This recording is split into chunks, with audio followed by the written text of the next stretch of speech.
سوال ہے کہ نبی پاک صلی اللہ علیہ وسلم کے والدین وہ ایمان کی حالت میں فوت ہوئے، اس کے اوپر پوچھا گیا ہے۔ تو یاد رہے کہ ہمارا اہل سنت و جماعت کا یہی موقف ہے کہ ابوین کریمین یہ مومن تھے اور اللہ رب العزت کے فضل و کرم سے جنت میں داخل ہوں گے۔ اس سلسلے میں ہماری جماعت کے مقتدر علماء نے ایک بڑی تحقیق پیش کی ہے اور بڑے اقوال ذکر کیے ہیں۔ ان میں سے ایک قول میں آپ کی خدمت میں پیش کرتا ہوں۔ امام جلال الدین سیوطی فرماتے ہیں کہ نبی پاک صلی اللہ علیہ وسلم کے جو والدین ہیں ان کو زمانہ فطرت ملا ہے۔ زمانہ فطرت کیا ہوتا ہے؟ دو نبیوں کے درمیان والا جو دور ہے اس کو زمانہ فطرت کہتے ہیں، یعنی سیکنڈ لاسٹ نبی جو میں حضرت عیسیٰ ہیں اور پھر لاسٹ پیغمبر حضور نبی رحمت صلی اللہ علیہ وسلم ہے۔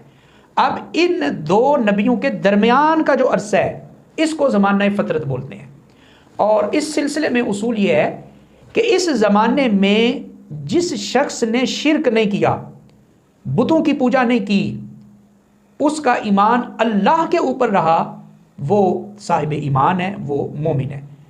لہٰذا حضور نبی کریم صلی اللہ علیہ وسلم کے جو والد محترم ہیں وہ تو حضور کی پیدائش سے پہلے ہی دنیا سے جا چکے تھے، اور جب حضور کی عمر مبارک 6 سال ہوتی ہے تو امی جان بھی وصال کر دیتی ہیں، یعنی حضور کا اعلان نبوت ہوتا ہے 40 سال میں۔ تو اگر آپ کی والدہ 40 سال تک زندہ رہتی اور پھر بھی اگر کلمہ نہ پڑھتی بفرض محال، تو پھر کوئی کہہ سکتا تھا کہ ان کا خاتمہ معاذ اللہ ایمان پہ نہیں ہوا۔ حضور نے تو اعلان نبوت کیا 40 سال کی عمر میں، اور امی جان فوت ہو گئی ہیں 6 سال کی عمر میں، تو اس لیے یہ زمانہ فطرت ہے، اور کسی کتاب میں یہ چیز نہیں ہے کہ کبھی جناب عبداللہ یا جناب حضرت سیدہ آمنہ سلام اللہ علیہا نے کسی بت خانے میں جا کے کسی بت کی پوجا کی ہو، نہ لات کی، نہ حبل کی، نہ عزا کی، نہ مناع کی۔ عرب میں جتنے بڑے بڑے بت تھے، تاریخ کی کسی کتاب سے یہ ثابت نہیں ہوتا کہ نبی پاک کے والدین معاذ اللہ بت پرستی کیا کرتے تھے۔ اور پھر حدیث پاک ہے واضح طور پہ، بلکہ قرآن پاک کی آیت ہے 19ویں سپارے کی، اللہ پاک نے فرمایا وَتَقَلُّبَكَ فِي السَّاجِدِينَ، اے نبی ہم آپ کو سجدہ کرنے والوں میں پلٹاتے رہے ہیں آپ کے نور کو۔ اور اس کی تفسیر حدیث سے ہوتی ہے جس میں حضور نے فرمایا کہ اللہ تعالیٰ نے جو میرا نور ہے وہ بہترین پشتوں سے بہترین رحموں کے اندر منتقل کیا ہے۔ گویا اس کا مطلب یہ ہے کہ میرا نور جن جن باپوں کی پشتوں سے منتقل ہوتا رہا اور جن جن ماؤں کے پیٹوں میں آتا رہا، اللہ تعالیٰ نے ان سب کو ایمان کا نور عطا فرما رکھا تھا۔ اور پھر آپ غور کریں، بڑی حیرت ہوتی ہے ان پہ جو کہتے ہیں کہ حضور کے والدین معاذ اللہ مومن نہیں تھے۔ حافظ قرآن کی عظمت حضرات یہ ہے، حدیث میں آتا ہے کہ البس والدہ تاجا یوم القیامہ، کہ حافظ قرآن کے باپ کو قیامت کے دن نورانی تاج پہنایا جائے گا۔ کبھی آپ نے سوچا حفظ تو بچے نے کیا، سبق سب کی منزل، دال روٹی استاد کی مار تو بچے نے کھائی، باپ نے کیا مار کا مارا کہ تاج باپ کو پہنایا جائے گا؟ باپ نے یہ کیا کہ اپنے بیٹے کو اس کے لیے تیار کیا۔ تو حضرات غور کریں کہ وہ بچہ جس نے اپنے دل میں قرآن کو یاد کیا، اس کے والدین کو تو تاج پہنایا جائے گا، تو کیا شان ہے نبی پاک کے والدین کی؟ نبی پاک کے سینے پہ تو رب نے قرآن کو نازل فرما دیا ہے۔ تو جس بچے نے قرآن صرف یاد کیا اس کا فیض اس کے ماں باپ کو پہنچ رہا ہے، تو جس نبی کے سینے پہ رب نے قرآن اتارا تو کیا حضور کے ماں باپ کو اس کا فیض نہیں پہنچے گا؟ اس لیے حضور علیہ الصلوۃ والتسلیم کے والدین حالت ایمان کے اوپر تھے۔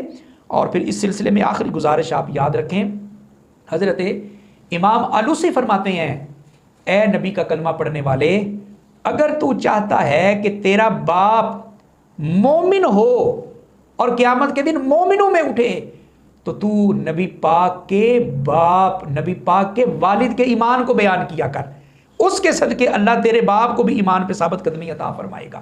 اور اگر تو کہتا ہے کہ اللہ تیری ماں کو بھی ایمان کے اوپر استقامت دے تو حضور کی امی جان کے ایمان کو بیان کیا کر۔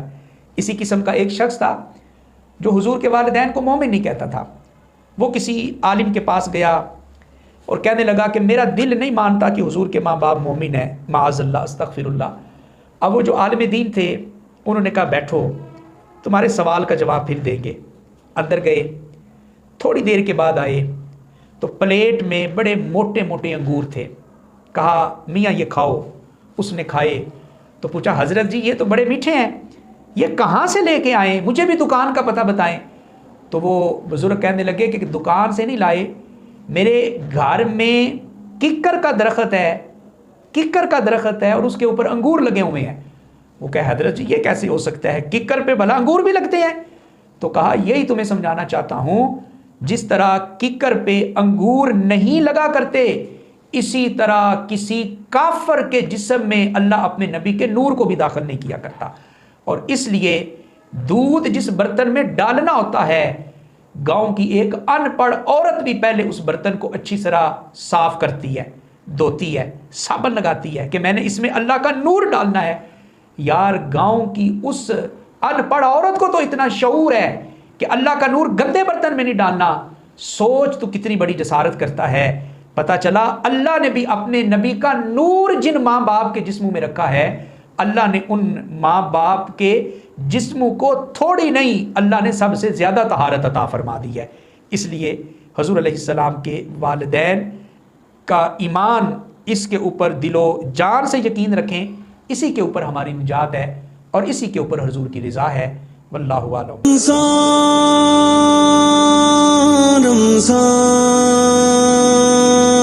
رمضان